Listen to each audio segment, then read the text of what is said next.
এডুলেট আছামৰ নতুন এটা ভিডিঅ'লৈ সকলোকে স্বাগতম জনাইছোঁ।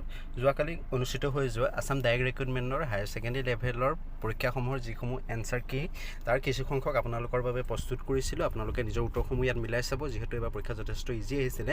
কিছু সংখ্যক প্ৰশ্নৰ উত্তৰ ইয়াৰ মোৰ চেনেলৰ জৰিয়তে দিয়া হৈছে, আপোনালোকে নিজৰ উত্তৰসমূহ তাৰ লগত মিলাই চাবচোন। কালি অহা প্ৰশ্নৰ ভিতৰত এটা প্ৰশ্ন আহিছিলে, ৰঞ্জু হাজৰিকাৰ প্ৰকৃত নাম কি? ৰঞ্জু হাজৰিকাৰ প্ৰকৃত নাম হৈছে কুমুদ চন্দ্ৰ হাজৰিকা।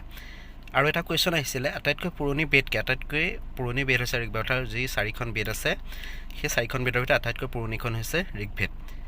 আন এটা কুৱেশ্যন আহিছিলে, ৰাজ্যসভাৰ অধ্যক্ষ কোন? অৰ্থাৎ ৰাজ্যসভাৰ সভাপতিত্ব কোনে কৰে? সেয়া হৈছে দেশৰ উপ ৰাষ্ট্ৰপতিগৰাকীয়ে।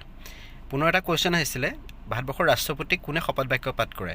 ভাৰতবৰ্ষৰ ৰাষ্ট্ৰপতিক শপত বাক্য পাঠ কৰে উচ্চতম ন্যায়ালয়ৰ মুখ্য ন্যায়াধীশগৰাকীয়ে।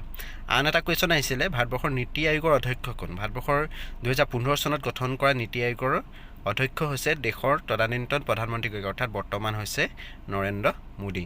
নেক্সট এটা কুৱেশ্যন আহিছিলে, আহোমসকলৰ শেষ ৰাজধানী কি আছিলে? আপোনালোকে জানে যে আহোমৰ প্ৰথম ৰাজধানী আছিলে চৰাইদেউ, আৰু আহোমৰ আটাইতকৈ শেষৰখন ৰাজধানী হৈছে যোৰহাট। পুনৰ এটা কুৱেশ্যন আহিছিলে, অসমে আন্তঃৰাষ্ট্ৰীয় সীমা ভাগ কৰা দেশ দুখন কি? অৰ্থাৎ অসমে দুখন আন্তঃৰাষ্ট্ৰীয় দেশৰ লগত নিজৰ সীমা ভাগ বতৰা কৰিছে, সেই দুখন হৈছে বাংলাদেশ আৰু ভূটান। পুনৰ এটা কুৱেশ্যন আহিছিলে, এণ্ডেছ পৰ্বতমালা কোনখন মহাদেশত অৱস্থিত? এণ্ডেছ পৰ্বতমালা আপোনালোকে জানে যে দক্ষিণ আমেৰিকা মহাদেশত অৱস্থিত। এই কুৱেশ্যনসমূহ আপোনালোকে NCERT ক্লাছ 6ৰ পৰা 10লৈ যিসমূহ ছ'চিয়েল ছায়েন্সৰ কিতাপ আছে তাৰ পৰাই মেক্সিমাম কুৱেশ্যন আহিছে।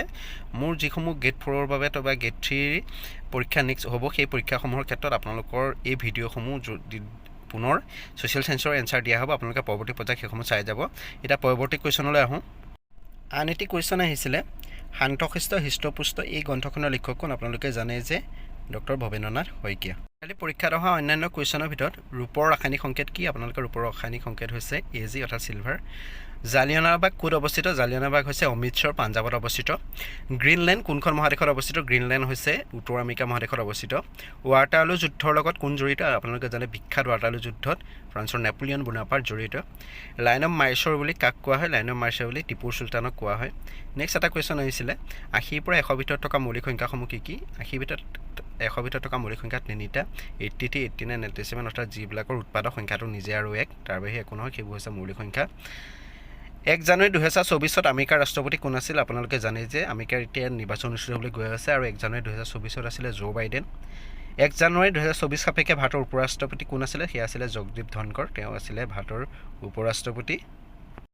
নেক্সট কুৱেশ্যন আহিছিলে, ভাৰতবৰ্ষৰ পশ্চিমত থকা ৰাজ্যখন কি? ভাৰতবৰ্ষৰ আটাইতকৈ পশ্চিমত থকা ৰাজ্যখন হৈছে গুজৰাট।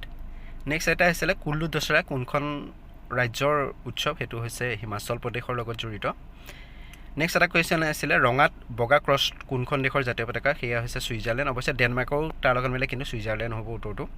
এটা কুৱেশ্যন আছিলে, আজি যদি দেওবাৰ হয় আজিৰ পৰা 92 দিনৰ পিছত কি বাৰ পৰিব? তাৰ উত্তৰটো হৈছে সোমবাৰ। ৰংমং টেঙৰ গ্ৰন্থখনৰ নামটো অপশ্যনত থকা ৰংমিলিৰ হাঁহিটো জড়িত। তাৰপৰা এটা কুৱেশ্যন আহিছিলে, ইজি কুৱেশ্যন, উত্তৰ পূবৰ পৰ্বতমালাটো কি?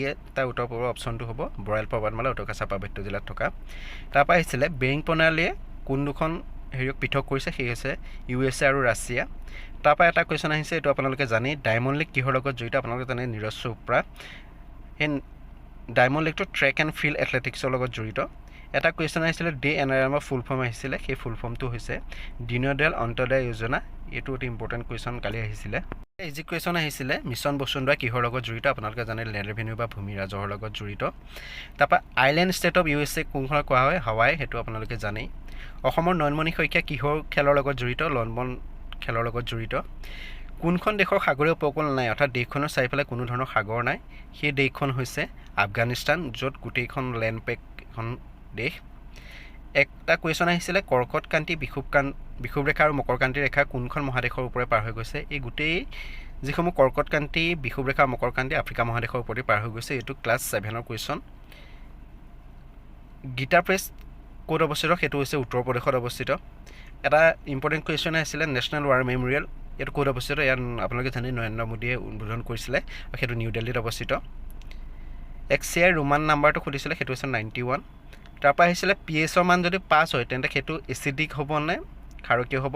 ইয়াৰ শুদ্ধ উত্তৰটো হৈছে এচিড বা আমলিক, অৰ্থাৎ pH-ৰ মান যেতিয়া 7ৰ তললৈ আহিব সেইটো এচিডিক হয়, আৰু 7ৰ ওপৰত গ'লে সেইটো ক্ষাৰকীয় হয়, আৰু 7 হ'লে হয় পশম, সেইটো আপোনালোকে জানেই। এটা অতি ট্ৰেণ্ডিং কুৱেশ্যন আহিছিলে অলকানন্দ লিচিছ কোন, বহুতে এইটো ভুল কৰিছে, এইটো হৈছে মৈত্ৰী পাটৰ। কেইটামান অতি ইজি কুৱেশ্যন আহিছিলে, নুমলীগড় কোনখন জিলাত অৱস্থিত, তাৰ শুদ্ধটো হৈছে গোলাঘাট।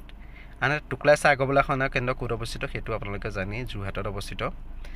গ্ৰেট বেৰিয়াৰ ক'ত আছে সেইটো সুধিছিলে, এইটো অষ্ট্ৰেলিয়াত আছে। আৰু এটা একদম ইজি কুৱেশ্যন আহিছিলে, ক্লাছ 6, 7, 8তে এইবোৰ কুৱেশ্যন আছে।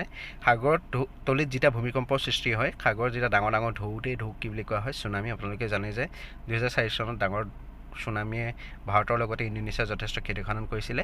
এই ধৰণৰ কুৱেশ্যনসমূহ আহিছিলে, আপোনালোকৰ নিজৰ উত্তৰসমূহ ইয়াৰ লগত মিলাই চাব। আপোনালোকৰ ভিডিঅ'টো শ্বেয়াৰ কৰিলোঁ, ধন্যবাদ।